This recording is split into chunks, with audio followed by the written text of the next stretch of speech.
Welcome to the Top 10 Garden Show with Ken Lain.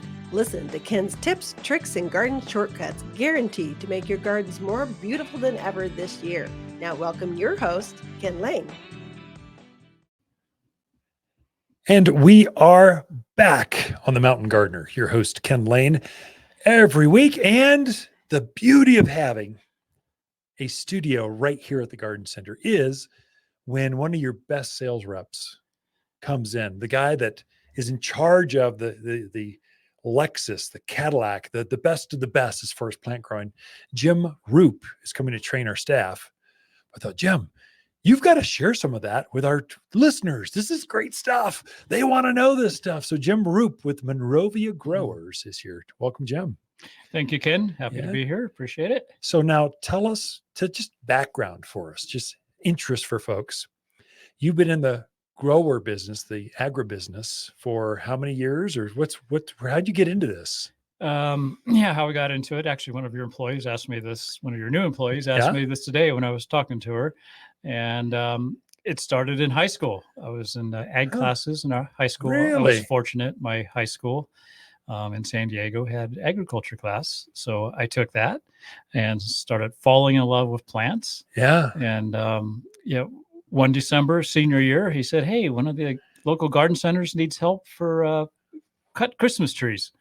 Of all things. Of all things. So dead plants, selling dead things, cut from the roots. So sure, that sounds good. And I think he hired about 6 people for help. Yeah. Grunts like me. And he kept 2 that showed promise. And luckily I was one of them. Yeah. And I just fell in love with plants and learning about them at the garden center. And I stayed with the company, worked my way up to assistant manager and then to manager of a couple of their stores. Wow. This is in the San Diego area. And then the Monrovia sales rep that I used to buy from, he said, hey, Jim, you should come work for us. Oh, that's awesome. And I thought about it and I said, sure, I'll do that. And so I started with Monrovia in 1988, I think, up in our Oregon location. Yeah. So last year I just had So you moved from San Diego, went to Oregon, started as a sales rep there. Yep. Married and kids at that point? Or you're still single, young buck? I met my lovely wife up there. Which today is actually our 33rd anniversary. Happy anniversary. That's awesome. Congratulations. She was actually working at Monrovia when we met. So one of those. So you like dating the staff. So. Yeah. One of those fun love stories, you know. That's great. That's where I started at. So I think 36 years ago, because last year I had my 35th anniversary of Monrovia. So anyways, I started out in San Diego as a sales rep. Now I've been in Prescott since 2001. Yeah. Working with you for all that time, 23 years. Yeah. The whole time. So yeah, that's right. Yeah. So Jim, he represents Monrovia for the entire state of Arizona. So large state, growing state. So you've got a diverse plant mix that you deal with, but you choose to live right here in Prescott. Yeah. So, it's the best place to live in Prescott. I mean, Arizona. Yeah. It's as my wife calls it, the livable part of Arizona. So we get a taste of winter, but it's not bad at all. Right. And it warms right up. Warms up, and it's not too hot, and we get summer rains, and our climate is conducive here to growing a lot of plants. Yes, it really is. It really is. Yeah. I was just talking to a customer, and she's like, "Oh, we're zone 7, right?" And I said, "Yeah," but I said, there's a fair amount of zone 8 plants we can grow here, like a Rhaphileptus. Yeah. And some other zone 8s. Not every zone 8 plant will grow in Prescott, but the reason we can grow a fair amount of zone 8 plants is we have a wonderful acclimation period where we start cooling off to freezing in end of September, early October. Yeah. And you have 2 months of, mild freezing temperatures. So nothing too radical. The plants really start to go into dormancy. And then by the time we have any real cold, a lot of plants, they do fine. Even some able to acclimate. They acclimate slowly, into winter instead of this dramatic. Oh my gosh, freezing! No, it's 19 degrees. Yeah, you take a Rhaphileptus in Texas. That's they get 5 degrees or 7 degrees. They rarely got below freezing up until then. It just dies. Yeah, but here it thrives. They thrive. We didn't think Indian hawthorn or Rhaphioliptus would grow here because it was off the zone. But I grew a couple of them. We introduced them. We put some of the downtown planters around the courthouse, and they thrived. Yeah, and went, wow, we just found a whole nother plant mix that is very diverse. There's a lot of varieties. You probably supply 4, 5, or 6 different varieties to us, and they all thrive and do well. Nice evergreen shrub, fragrant pink to white flowers.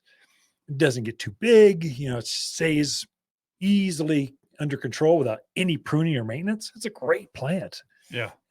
Yeah, and they're also going to be coming into bloom here real soon. So they're heavily budded right now. I was just looking at, you have a good selection of them now, and won't be long. They'll be great blooming. Plant. So yeah. So now Monrovia, tell us about that. So how many farms do you have, and how many acres or how many plants? Just folks that maybe aren't familiar with farming. Is this like a 10-acre thing, or is this like thousands of acres? Well, it's 10 acres times 10 times or more. 10, 20, 30. Yeah. We have 4 locations.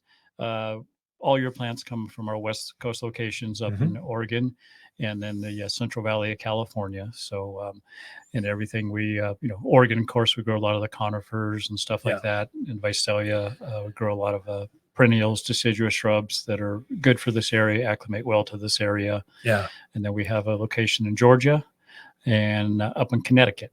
So, but yeah, all your stuff comes here. What grows in Connecticut? I mean, hydrangeas in Georgia, of course. So some of that southern mix. But we're known for our rhododendrons. Really? Rhododendrons, hollies, grasses. Okay, I can see that. And they do a really good job in perennials. Yeah. For the summer too. Yeah. And they supply our northeast market. Yeah. Yeah. Skagit just went out of business, or they just sold their property. Yeah. That's a famous perennial grower. Big shocker. Yeah. Sure would be nice to have those perennials from the Monrovia, Connecticut, brought this way. Just fill the truck up, bring it this way.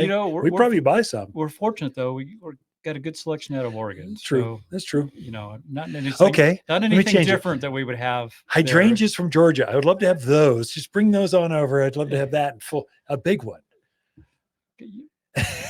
We need to look at that. Just You're right. kidding. But kidding. I was just in the Visalia Forum last week. We had a sales meeting. Yeah. And our hydrangeas coming on, they're looking really good. Yeah. They're like a really good crop coming on. So are they going to bloom? I would like to have them bloom in April when the core customers come in. They're always blooming end of May, June, July, August. Right. Is there a way to speed them up so they're more inspiring for I'd love to have hydrangeas in full bloom for Mother's Day. Right. Can we pull that off? Well, we would have to put them in probably a heated house a little bit sooner. So that's the only way to really do it. Okay. And they're outside, and just with the weather, it's usually sometime in even if I say sometimes which is it kind of happens a little mid-May. They would start blooming. But so what's your favorite plant? If you only had one, you're going to go on a desert island, you only take one plant with you. What would that one plant be? It could be anything: tree, shrub, perennial, annual, but only one. This is hard for plant nerd. It is, yeah. Wow, on a desert island. So, you need shade. So I probably want a fast-growing tree, right? You've got plenty of palms around, so there's coconuts. Don't hurt yourself. That's like that. What's your favorite song? So it's what's my mood? Yeah. If I had to drink, I don't know. It's But I would say my favorite plant goes with a season. Oh, I just can't say there is a favorite plant. Yeah. I was probably my favorite plant coming up when they're in bloom to see blooming is a wisteria to me. I just love seeing wisteria bloom. Yeah. They have those long 6-inch panicles of dangling flowers that are fragrant. Yeah. And they're just a showstopper when they bloom. Yeah. So that's favorite tree when they start blooming around here. I'd love to see the redbuds blooming. That's true. One of my favorites to see blooming. And the new varieties coming out are so spectacular. Yeah. Oh my gosh. They get better every year. Right. So I can't just give you a favorite. It's just, it kind of goes by the season. Okay. Non-committal. So, I get it. Okay. Yeah. Mine would probably be for blooming.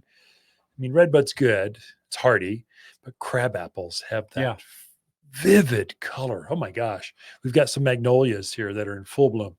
I mean, like crimson flower, huge, big as your hand. This is spectacular. So perennials, I don't know. There's so many great ones. Yeah. Where do you go? So, Coneflower is probably one of my favorites. I like euphorbias. Yeah. So the gopher plant to rainbow ascot to, just they're so easy and they're evergreen all the time. Yeah. Shrub, probably lilacs. Love lilacs. Yep. So See, fragrance. you can't come up with a favorite either. So. We are out of time. 10 minutes like that. Wow, I appreciate that you was being easy. here. And thanks for making my staff better so we can share and impart that information you give to our staff to local gardeners. It means a lot. I enjoy working with your staff. Jim Rupe with Monrovia Growers. We'll be right back right after this. Waters Garden companion plants of the month are lilac, poppy, purple plums, and our songbird columbine. This graceful beauty dances in the shade of the garden, holding its head high, smiling back at you. This bloomer comes back each spring with lacy green foliage, promptly followed by amazing two-tone flowers. An excellent cut flower that is both deer and rabbit resistant. So hardy, some varieties naturally call Arizona home. Songbird columbine can only be found at Waters Garden Center in Prescott.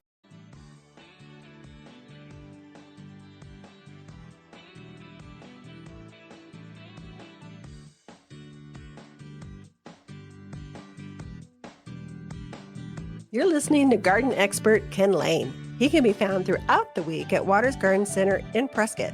Thanks for tuning in to the Top 10 Garden Show.